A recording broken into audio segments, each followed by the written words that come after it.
नमस्कार। मैं ब्रिजेश कुमार मिश्र। इन दिनों लिव इन रिलेशनशिप चर्चा में इसलिए है क्योंकि दो संतों ने,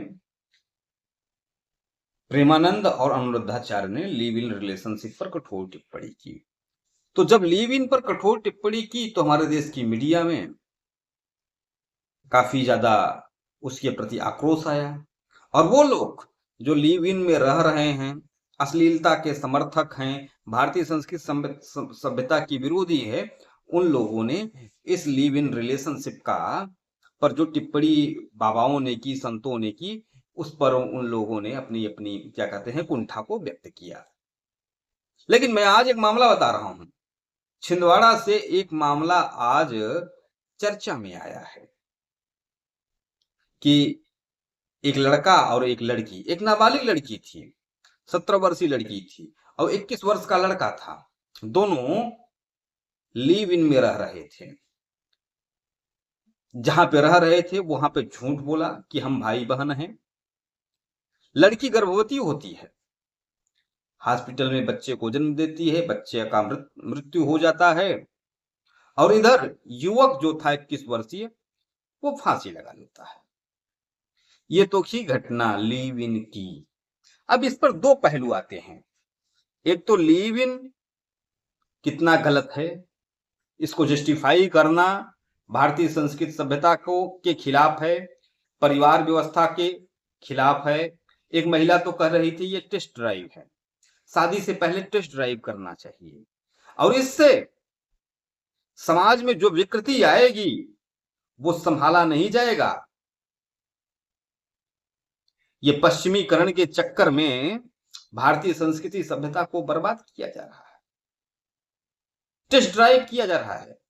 शादी से पहले लिव इन में रहकर शारीरिक संबंध को टेस्ट ड्राइव का नाम दिया जा रहा है। और बेशर्म महिलाएं बोल रही हैं। हकीकत में ये बात वही महिलाएं बोल रही हैं जिनका चरित्र गिरा हुआ है। और वो पुरुष, हम क्या कर रहे हैं, महिला पुरुष जो दोनों इसका समर्थन कर रहे हैं, लिव इन का, शादी से पहले और या शादी से बाद, दोनों परिदृश्य में लिव इन का समर्थन नहीं किया जाना चाहिए। अब छिंदवाड़ा की घटना के बाद आप बताइए, एक 17 वर्षीय लड़की, 17 साल की लड़की लिव इन में रह रही है। और इसका कारण क्या है? जो समाज में लिव इन के प्रति प्रचार प्रसार किया जा रहा है मीडिया के द्वारा, कोर्ट के द्वारा, नियमों के द्वारा, कानून के द्वारा, ये उसका परिणाम है। और इस देश में जब तक अंग्रेजों का कानून, अंग्रेजों का संविधान विधान रहेगा, इस प्रकार की विकृति हमारे देश में फैलती रहेगी और बड़ी तेजी से फैल रही है। ये बंद होना चाहिए, लेकिन बंद नहीं हो रहा है। अब छिंदवाड़ा की घटना पे कहें तो एक बात और निकल के आती है कि हमें विवाह की उम्र पर विचार करना होगा कि विवाह का उम्र क्या हो, लड़कियों के लिए, लड़कों के लिए। जो हमारे क्या कहते हैं धर्म ग्रंथों में बताया गया है, अगर उसके अनुसार सब कुछ आज भी चले तो सारी समस्याओं का समाधान है। लेकिन हम चल कर किस किस किस आधार पे हैं? अंग्रेजों के बताए गए नियम कानून के अनुसार चल रहे हैं। ये दुर्भाग्य है। छिंदवाड़ा वाली घटना में जो मृत युवक है, सोचिए, जो मृत युवक है उसके खिलाफ पॉक्सो एक्ट में एफआईआर दर्ज हुआ है। जो मर चुका है,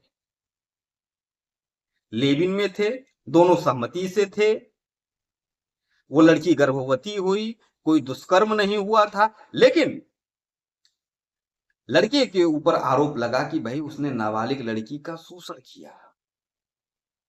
ये भी एक विकृति ही है। जब सहमति से थे, लिव इन में थे और एक कमरे में रह रहे थे, दुर्भाग्यपूर्ण है कि वो गर्भवती हुई, बच्चा उसका मर गया, लेकिन लड़का तो मर गया ना। अब जो लड़का मर गया है उस पर भी एफआईआर पॉक्सो एक्ट में कि उसने लड़की का शोषण किया। अब शोषण क्या डिफिनेशन हमारे देश के कानून को नहीं मालूम है। इस पर कौन बोले? हम जिस कानून की बात कर रहे हैं कि हमारे देश का कानून बड़ा श्रेष्ठ है, किसी से भी आप पूछिए, एक आम आदमी कह देगा कि यह शोषण नहीं है। जब सहमति से दोनों आपस में मिलकर रह रहे थे तो काहे का शोषण? और काहे की नाबालिग? जब 17 वर्ष की उम्र में हम बिस्तर हो सकते हैं तो काहे की नाबालिग? और 17 वर्ष की लड़की नाबालिग नहीं होती, यह भी निर्धारित किया जाना चाहिए। खैर, कानून के अपने पैरामीटर हैं। भारतीय धर्मशास्त्रों में रजस्वला होने के बाद लड़की का 3 वर्ष बीत जाने के बाद विवाह कर देना चाहिए, यह बताया गया है। अब वो गर्भधारण कब करेगी, कब नहीं करेगी, वो तो आपसी क्या कहते हैं, सहमति की बात है।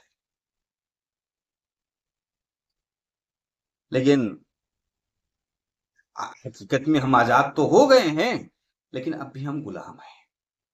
उस गुलामी की मानसिकता से हमें बाहर आने की जरूरत है, और इस देश का बेड़ा गर्क होता ही रहेगा। मैं डंके के चोट पर लिख रहा हूं, ये देश विश्वगुरु होने की सपना देख रहा है, लेकिन विश्वगुरु बन नहीं पाएगा। क्यों नहीं बन पाएगा? जब तक ये देश अपने ऋषियों, अपने मुनियों और अपने क्या कहते हैं पूर्वजों के बनाए गए रास्ते पर नहीं चलेगा, ये देश विश्वगुरु नहीं बन पाएगा। मुझे कहने में कोई गुरेज नहीं है। ऐसा नहीं है कि मैं राष्ट्र प्रेमी नहीं हूं, मैं राष्ट्र प्रेमी हूं, लेकिन मुझे पूर्ण विश्वास है कि जब तक आप अपने पूर्वजों के बताए हुए रास्ते पर नहीं चलेंगे, उन पर गर्व नहीं करेंगे, आप विश्वगुरु नहीं बन सकते। अभी आप गुलाम ही हो। धन्यवाद।